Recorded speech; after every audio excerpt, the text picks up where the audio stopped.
दो चीजों को तुम ताकतवर बनाने की कोशिश करो पर डे। एक बगड़ा हुआ आदमी ही एक अच्छा उपदेशक हो सकता है, याद रखना। महत्वाकांक्षा मतलब स्ट्रेस। कुत्ता भी, इनके लिए कुत्ते के भी गाड़ी दो एक।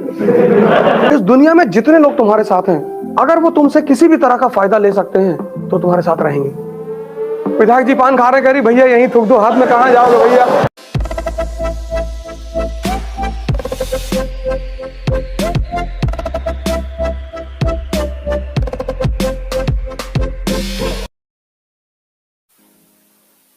तुम्हें अपने व्यक्तित्व का विकास करना होगा। कैसे?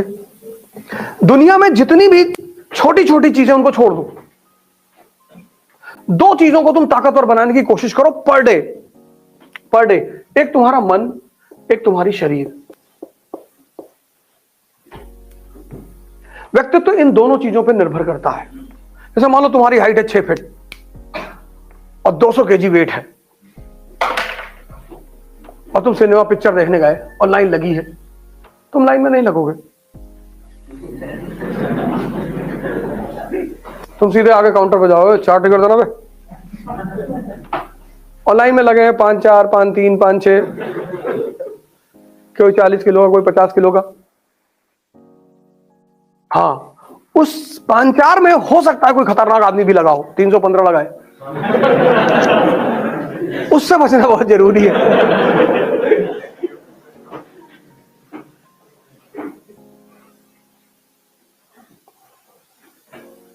तुम देखो, ताकत कॉन्फिडेंस देती है।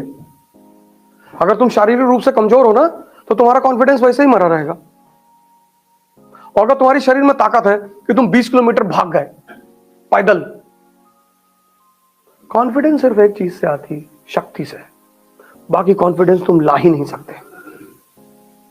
और मन को स्ट्रांग करने का तरीका है ध्यान।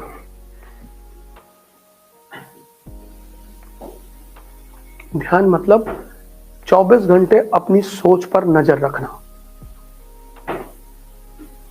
ये जो मन है ना, कुछ भी विचार फेंक देगा, कुछ भी। मैं गुवाहाटी से आ रहा था, रात की फ्लाइट थी, 11 बजे की फ्लाइट टेक ऑफ हुई। जब पहुंच गई 40,000 फीट पे, तो मेरे मन में आया कि साला कहीं कोई एस्टेरॉइड ना गिर जाए साला भाई। अब देखो कमीनापन इसका। एक विचार फेंक दिया इसने। पूरे 2.5 घंटे मैं अस्थिर होकर बैठा रहा। मुझे लगा कि बस एस्टेरॉइड आ रहा है। मैं जब एयरपोर्ट पे उतरा, बाहर निकला तो मैं बहुत हंसा। लेकिन 2.5 घंटे इसने ऐसी तैसी कर डाली, एकदम सीधे। जबकि हवाई जहाज टर्बुलेंस में फंसता है बहुत सारा, इतना ट्रैवल करते, कभी कभी तो ऐसा फंस गया कि लगा गए। हैदराबाद से आ रहे थे, फंस गया टर्बुलेंस में, हवाई जहाज लगा डगमगाने ऐसे ऐसे। अरे बगल एक आदमी चिल्लाने आ रहा, भैया। अभी मैंने कहा बैठ जा, मारोगे नहीं, मैं ज्योतिष हूं।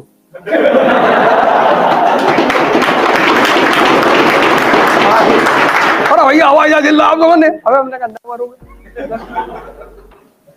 अभी मुझको बहुत कुकर्म करना है, अभी तो शुरुआत है। तो चूंकि मैं नहीं मरूंगा, इसलिए तुम नहीं मरोगे। तो तुम मेरे साथ बैठे हो, सुरक्षित हो। हमारे बगल एक साहब और बैठे हुए थे। जब टर्बुलेंस खत्म हुआ तो उन्होंने मुझसे कहा, यार बॉस डर तो लग रहा था। मैंने कहा हमें नहीं लग रहा था, हम सोचे अगर जहाज गिरा तो मैं इसके कंधे पर बैठ जाऊंगा। मैंने पूरी प्लान, क्योंकि ये इतना डरा हुआ था, ये बेहोश हो जाता, बस मैं इसके कंधे पर बैठ जाता, ये नीचे गिरता।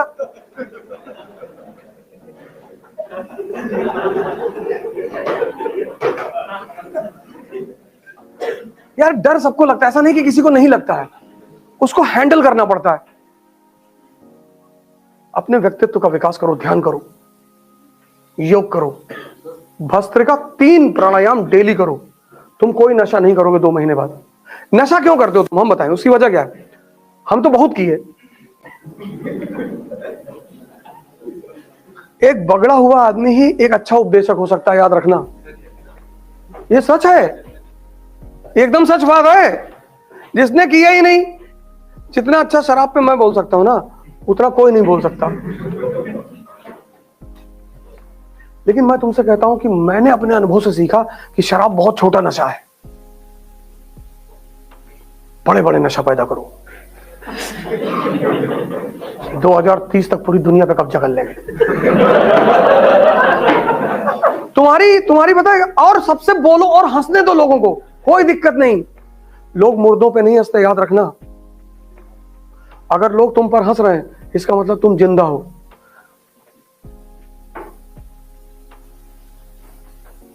जाओ शमशान घाट में खड़े होकर देखो, किसी मुर्दे पे किसी को हंसते हुए देखे हो? नहीं, सब सांत्वना, सब बेचारे से मर गया। अगर तुम्हारी बातों पे लोग हंस रहे हैं, मतलब तुम जिंदा हो, और या तुम राजपाल यादव हो। दोनों बातें हो सकती।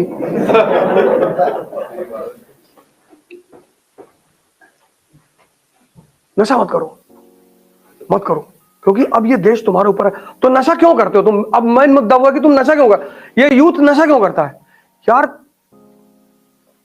महत्वाकांक्षा मतलब स्ट्रेस। हम सब मिडिल क्लास के लोग हैं। किसी के घर में बहनें होंगी, उनकी शादी करनी होगी, पापा की एक सीमित सैलरी होगी, पापा का 5 साल बाद रिटायरमेंट होगा, घर में पापा के अलावा कोई आय का सोर्स नहीं होगा। ऐसा हो सकता है घरों में हो। तो मानी सी बात है कि तुम्हारा थोड़ा सा दिमाग वहां जाएगा कि यार बड़ी वाली दीदी की शादी नहीं हुई यार। फिर हो सकता है कि मां को कोई बीमारी हो, परिवार में किसी को कोई बीमारी हो। तो जीवन प्रतिदिन, और फिर उस सारी चुनौतियों में तुम बैठ के पढ़ते हो और तुमको हजम करना होता है। ये 2 पेट हैं, एक पेट ये है, एक पेट ये है, दोनों पेट है। जैसे यहां हजम होता है, ऐसे यहां भी हजम होता है। और दोनों पेट की एक खासियत है, ये जिसको चाहते हैं उसी को हजम करते हैं। तुम्हें अपने इस पेट का हाजमा चेक करना होगा, और ये धीरे धीरे सुधरेगा। अपने विचारों पर नजर रखो, और अगर तुम खुद से कमजोर हो तो हर आदमी तुम्हें डरा के मार डालेगा।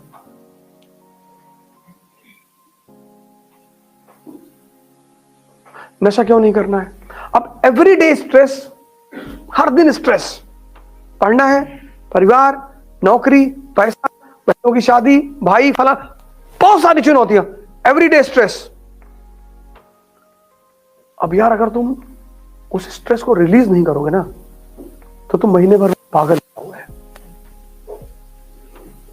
तो सबसे आसान तरीका है नशा।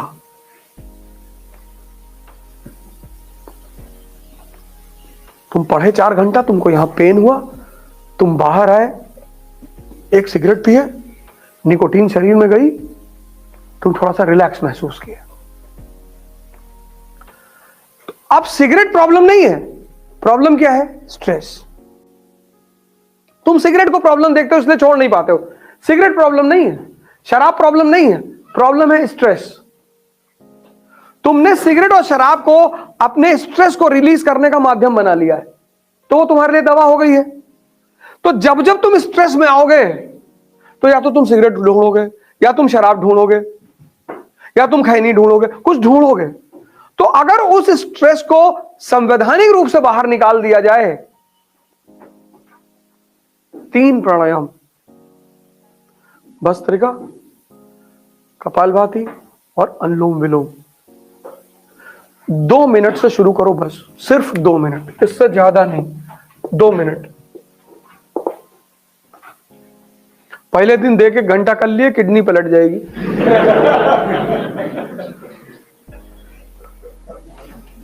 2 मिनट ईच, टोटल 6 मिनट हुआ। 10 दिन जब बीत जाए, इस 2 को 4 कर दो, 4 मिनट।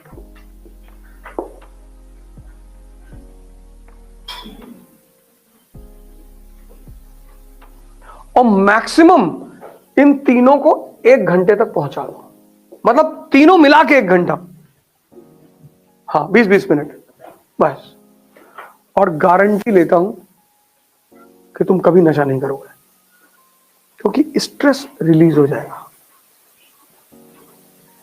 अब जब तुम नशा नहीं करोगे तो तुम्हारी शरीर मजबूत होगी, तुम्हारा मन मजबूत होगा। तुम सारी लड़ाई लड़ोगे किसके बल पे? इसके बल पे ना। और तुम्हारा ये दोनों कमजोर है। शरीर में अगर ताकत है और भूख से मर रहे हो तो कम से कम किसी को मार के भी तो खा सकते हो, नहीं तो कोई तुम्हें मार के खा जाएगा।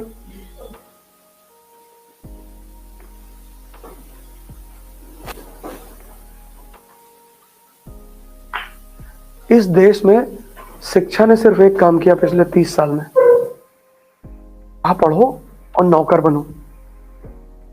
शिक्षा का काम है पढ़ाओ, दिमाग को जिंदा करो और व्यक्तित्व का विकास करो, और हम डिसाइड करेंगे कि हमें आगे क्या करना है।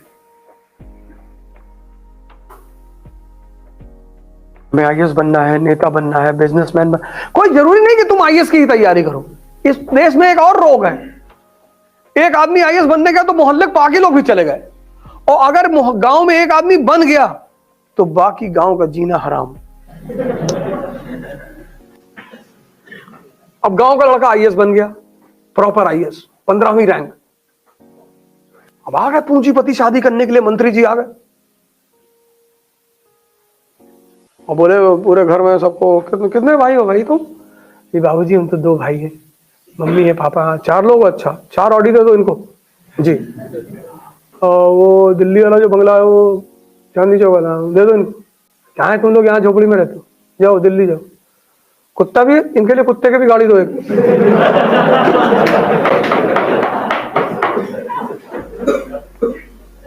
और बाबूजी क्या हाल है? अरे साहब हम तो बढ़िया हैं, इनको दे दो 15-20 करोड़ रुपया, कम है 25 दे दो। बाबूजी 4 दिन से कानपुर में एडमिट है।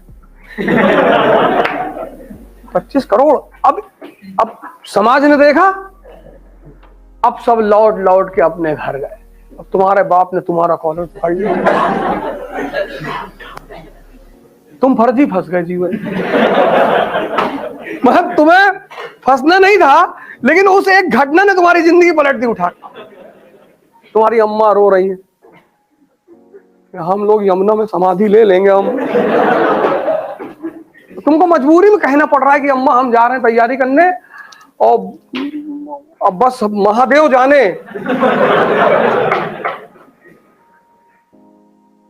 यार कोई जरूरी नहीं कि तुम आईएएस की तैयारी करो, कोई जरूरी नहीं है, बिल्कुल जरूरी नहीं है, एकदम नहीं है। तुम्हारी इच्छा है तो करो, वरना तुम अपना अपना गोल सुनिश्चित करो। तुमको बिजनेसमैन बनना है, एकदम बनो यार। पैसा कमाओ, 4-5 हजार करोड़ रुपया, 10 हजार करोड़, खूब पैसा कमाओ। जो मुंह खोले एक गड्डी निकाल के उसके मुंह में डाल दो। एक कॉन्सेप्ट है माजा कॉन्सेप्ट। माजा जानते हो? माजा कोल्ड ड्रिंक आती। हाँ, तो हमें अपने बच्चों को शाम को ले जाना पड़ता है, तो वाले बड़ी मेरी तारीफ करते हैं, papa you are the best father in the world, ये वो फलाना। कभी कभी सोचते हैं कि पड़ोसी तो ये पड़ोसी को पापा कह दे।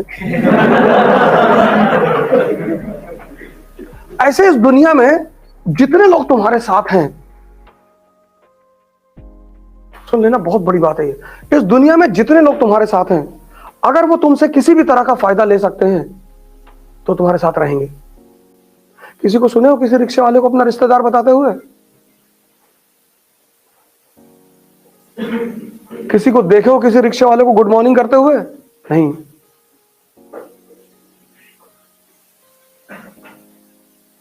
रिक्शा वाला सबसे बड़ा संत है भारत का, उसको एक बार देख लिया करो।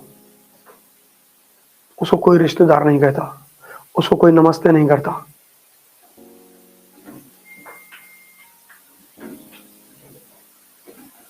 वो कानपुर के डीएम तुम्हारे फूफा हैं कि हमारे मामा हैं? ये जितने डीएम हुए में मंत्री, इनका दिमाग क्यों खराब है? इस देश की जनता ने खराब कर रखा है। ये सेवक हैं, हमसे हमारे टैक्सों से तनख्वाह पाते हैं, हम देते हैं इनको सैलरी।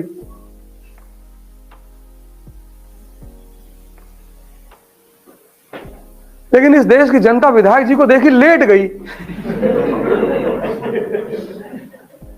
विधायक जी पान खा रहे, कह रही भैया यहीं थूक दो, हाथ में कहाँ जाओगे भैया, यही भैया हमारे हाथ में थूक दो भैया, बाहर कहाँ जाओगे थूकने के लिए।